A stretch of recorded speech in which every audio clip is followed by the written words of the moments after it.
right, yeah, it's okay. So, welcome to Departures. My name is Lica. My last name is Juhas. I married a Hungarian. I'm American. I don't have any Hungarian heritage. I always make that clear at the beginning. It's great to see all of you today. I'd like to tell you a little bit about how Departures began. I work at the Museum of Fine Arts here in Budapest as a museum educator. I've lived in Hungary since '94, and I've been working at the museum since 1999. And in 2013, I decided to expand a quite successful summer day camp program for Hungarian teenagers. It was like 1 week, Monday to Friday, 9 to 4 type thing, and just change the language into English.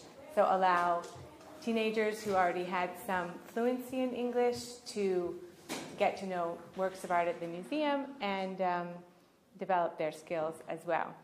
And it was quite successful pilot program, and I thought, well, this would be a real waste if like this series of activities or whatever just like went on my shelf, and that was nice. We did that. So I approached English teachers to find out if it could be adapted for maybe school use.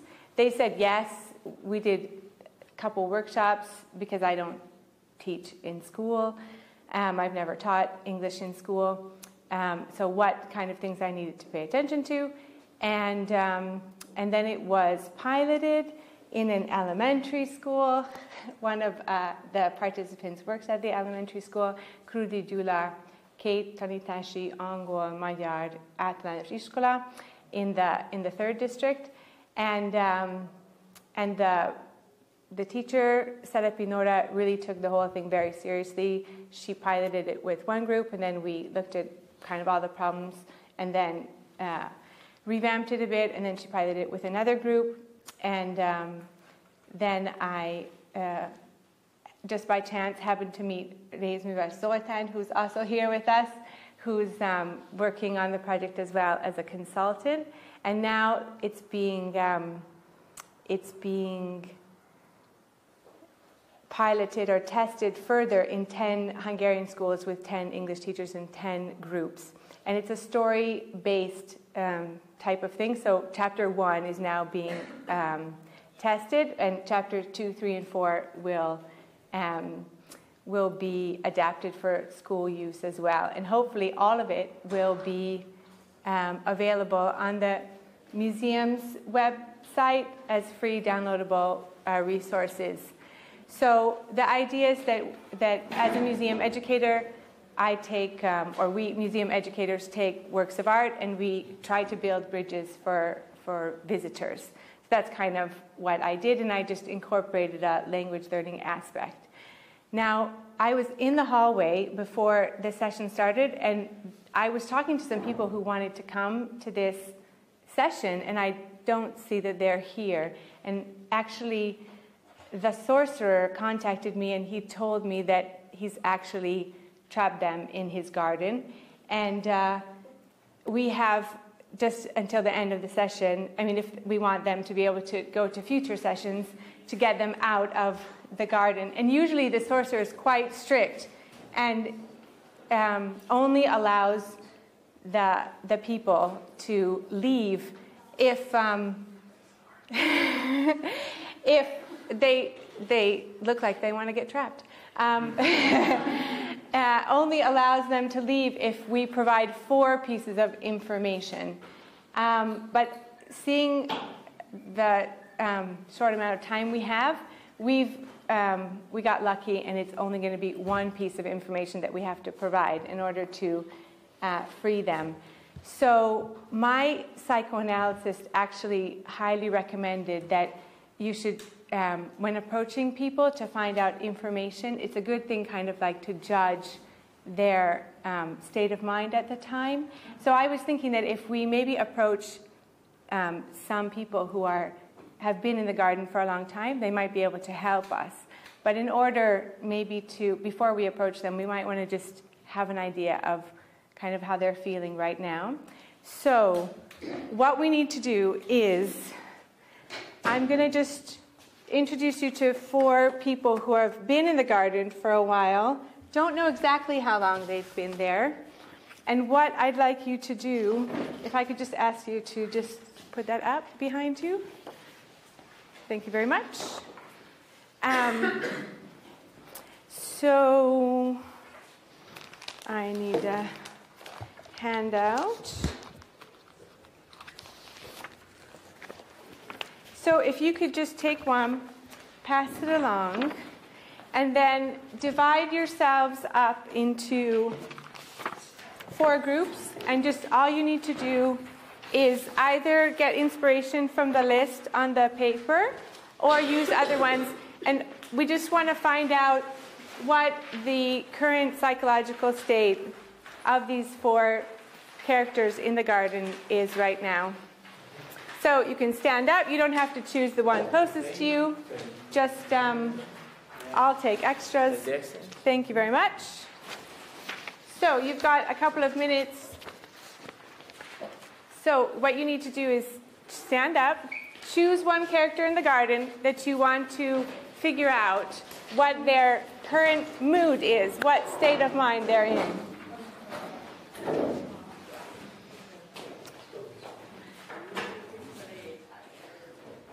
And you only need to choose one. Just stay with the same one. And you can talk about it if you want with other people as you like.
Yeah, you can talk about what, why the character is feeling that way.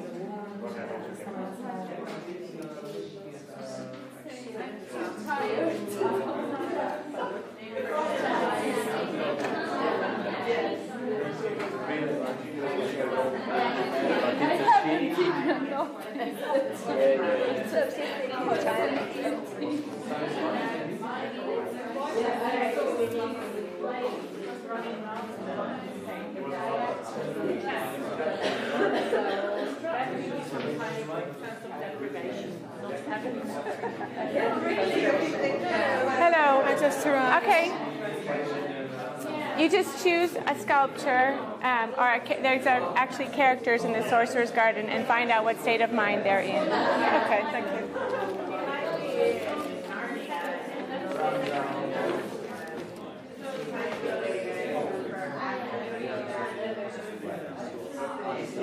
What would you say, compose?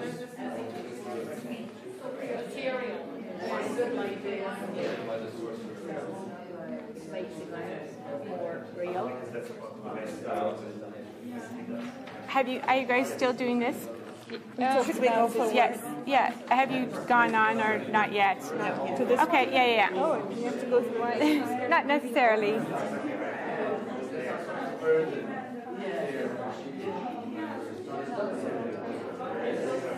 Look at that. You got. Yeah, you can add. You can add. Right.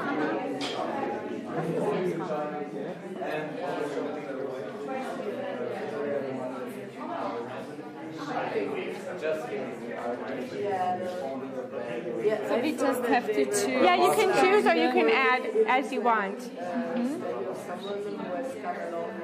Yeah. And we have these skulls. So have you guys kind of like summed up this person's mood right now? Yeah? More or less? Okay. Yeah, okay. A very good idea because she was talking about humans. Yeah. And by the time we got there,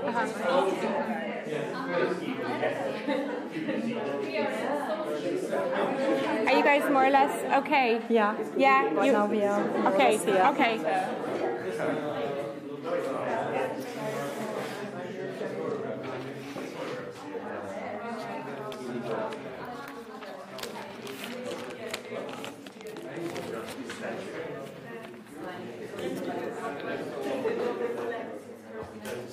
Okay.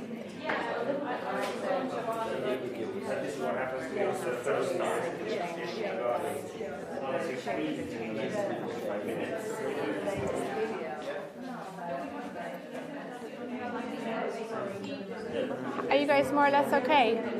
Well, actually, we're going with the second option now. Okay, but you have kind of an idea of what mood the tennis player's in. Yeah. All right. Okay, thank you very much. I would like to ask you. I'd just like to ask you. So, as far as I know, most of you have kind of like got the feeling of this person in the garden. So we kind of like know how the person is. Some groups have gone on to talk about like how the person ended up in the garden, or whether or not they know the sorcerer. So the thing is that in order to get more information about the sorcerer, him, herself. Unfortunately, I haven't actually met the sorcerer, so I don't actually know. We could ask some of these people some questions. So I'm just going to pass this out. If you want to like now sit down with the groups that you're in, that's fine. Or you can go and sit back down where you originally were sitting.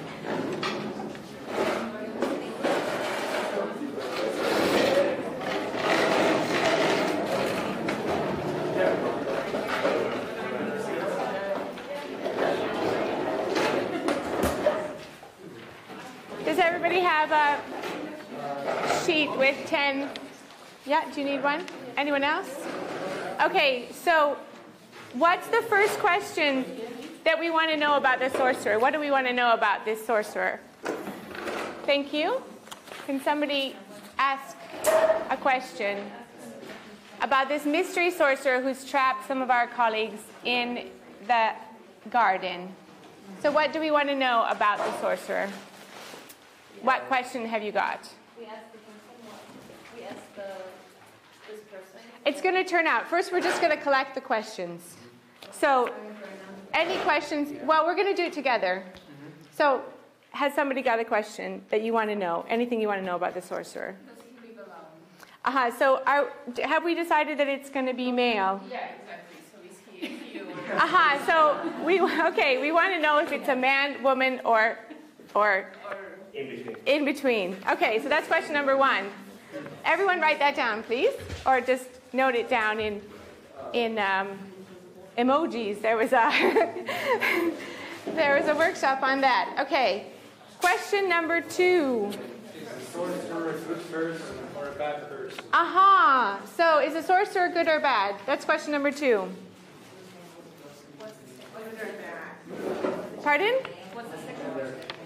The second question is good or bad. Question number 3. What do you want to know about the sorcerer? What does the sorcerer want? Does the sorcerer...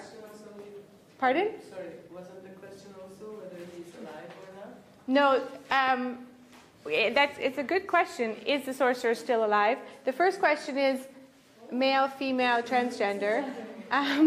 Second question is good or bad. Third question is what does he want? And fourth question is he alive? Still alive or has gone to the afterlife.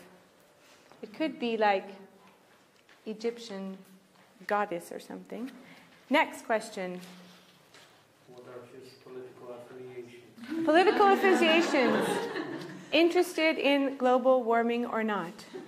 Global issues. Global issues, right. This is very now. Next question. What are the sorcerer's special powers? Excellent question. Good to know if you're trapped in the sorcerer's garden. Next. Will the sorcerer help us? Okay. Does the sorcerer have a weak point where he or she can be defended? Yeah, weak point. What is the source of the sorcerer's power? Excellent. What is the source of the sorcerer's power? Are we now at? We're now at number 9. Yeah. No, We passed 9. Yeah, that one. Source of sorcerer's power. we already. Oh, does the sorcerer live alone? I kind of missed that one. Yeah, we skipped over because we were deciding if it was a he or she. I see. So there's a question. Does the sorcerer live alone? Which, pardon? Does the sorcerer like visitors? Seeing that, I think we're done with 10, actually. It's at 11 now. Okay, it's important that we all have the same order of questions. So let's just look at it again. What's question number 1? Man, woman, or transgender. Pardon? Man, woman, or transgender. Yeah, so number 1 is going to be the gender one. Okay, number 2. And good or bad. Good or bad. Number 3. Okay. 4. Alive. Yeah. Number 5.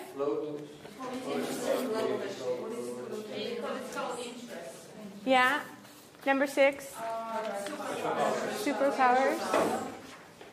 Number 7. Will he help? Will it help us? Or will he, she, it help us? What is number 7? It was 7. Will we get help? Yeah. Number 8. Weak point. Number 9. There was the power. There was a question of power. Yeah. Source of power. So that's going to be number 9. Maybe let's connect it with the special powers. Okay. So special powers and weakness. Yeah. Number 6, what are his powers and what is the source of it?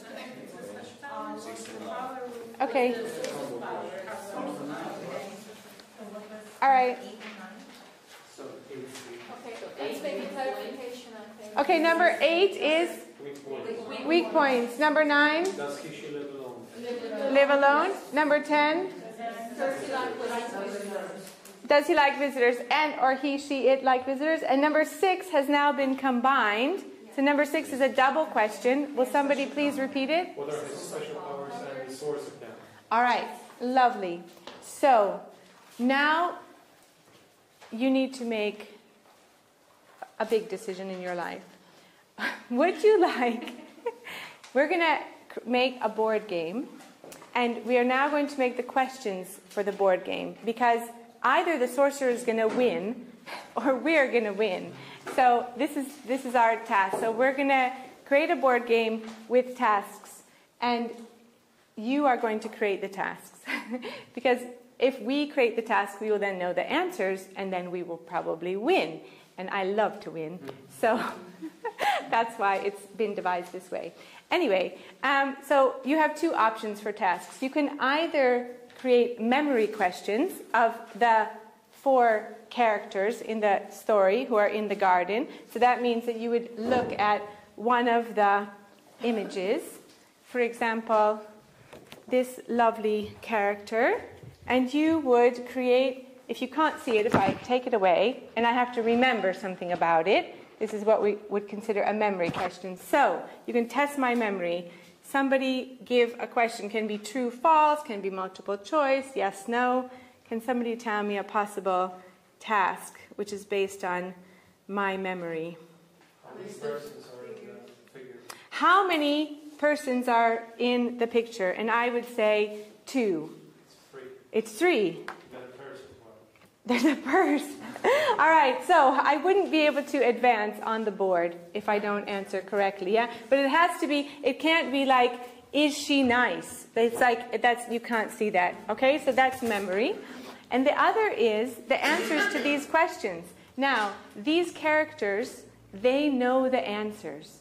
So, how it works is those people who looked at that image will decide how that person would answer the questions which we've just written. So the answers are going to be based on what we think that person would answer. So because we don't have a lot of time and it's just like a role play situation here, what we're going to do is those people who would like to work on answering the questions, make those types of questions for the board game, and who dealt with this character are going to answer questions 1 and 2. And for this one, it's going to be 3, 4, and 5. 1, 2, 3, 4, 5, 6, 7, 8, 9. I should have made 12 questions, but my math is not very good today. Anyway, 1, 2, 3, 4, 5, 6, 7, 8, 9, 10. All right, that's how it's going to be. 3, 3, 2, and 2. So the thing is that those people who want to make memory questions are not going to make questions answering these 10 questions we've just did. So we have to make 2 groups. So would you now decide if you want to make memory questions or if you want to make answers to these questions, okay? So those people who want to make memory questions should stay next to the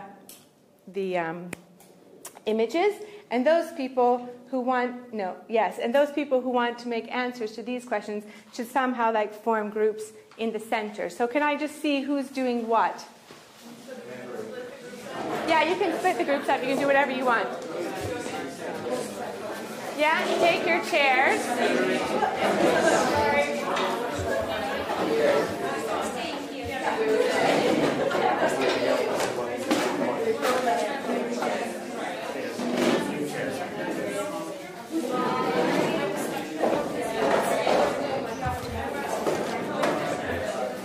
Right, so you guys are making the answers to these questions. Yeah, so the thing is that you only need one answer to each question. Yeah, so you should divide the questions amongst yourselves. Who's going to write which answer based on which person is giving the answer. Okay?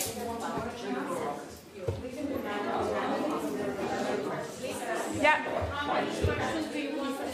2, 3. Doesn't. Yeah. We don't have a lot of time.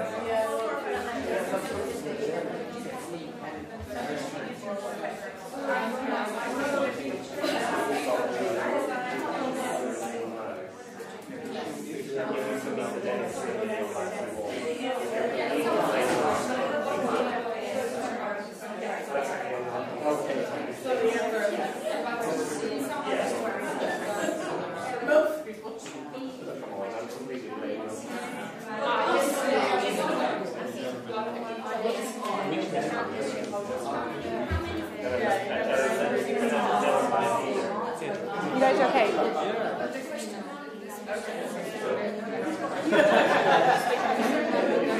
It's a question like what color are his socks is a good question. No, because there's no socks. Yeah, but they have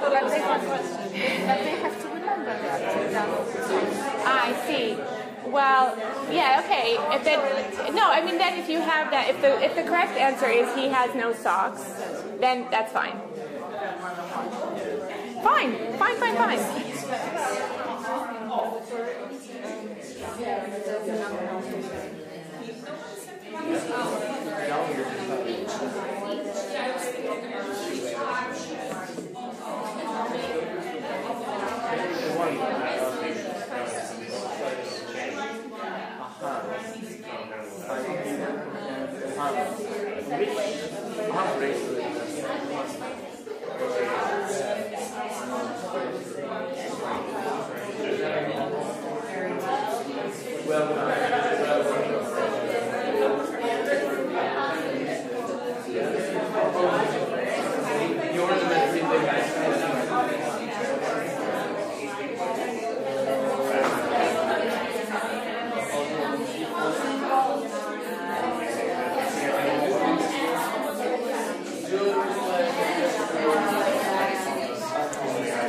Okay,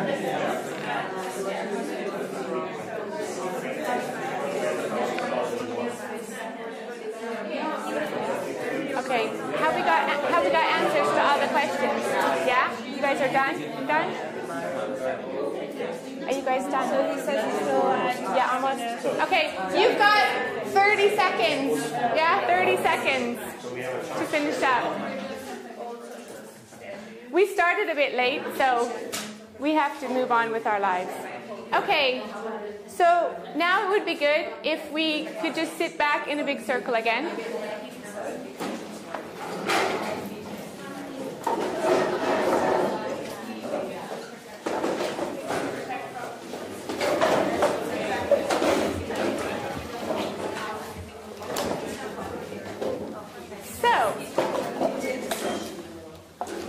Right, so we need a board for our game, and it's quite easy actually to make a board. So you're each going to get one piece of paper, which is going to be one piece of the board. You can see I work at a museum because I've always got like art supplies with me. I'm the only person traveling around without a memory stick, but lots of shapes. So, the thing is that you're each going to make one piece of the board and you're just going to decorate it as you like with some of these materials I brought you. I haven't brought scissors, so if you want to rip something, then you can just do tearing. So you've got like a couple minutes now to decorate your little piece of the board, because we're going to put them all next to each other and we're going to make a board out of them. So just have fun.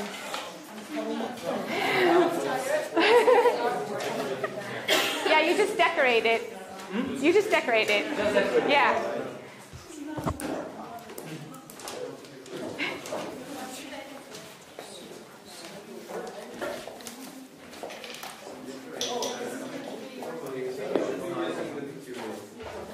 You can draw if you want, that's fine. Yeah, it's okay. Decorate this one side of it. Yeah, just decorate it.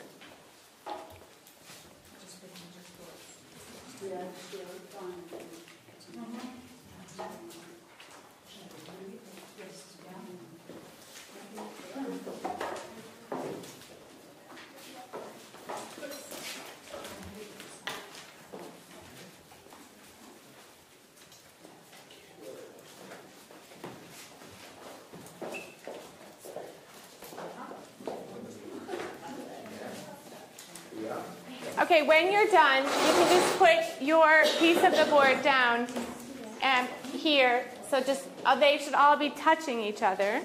No overlaps. Yeah. Excellent. Great.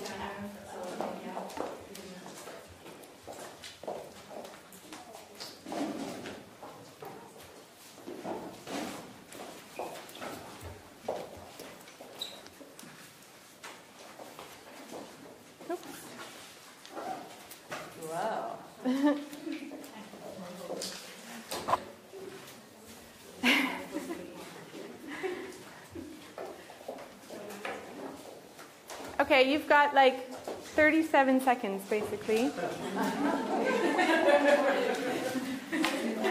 More or less.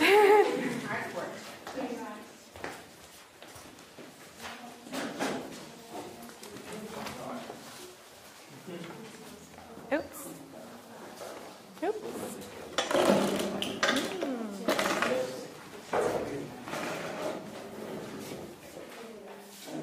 Be careful when you come out. There are now chairs behind you.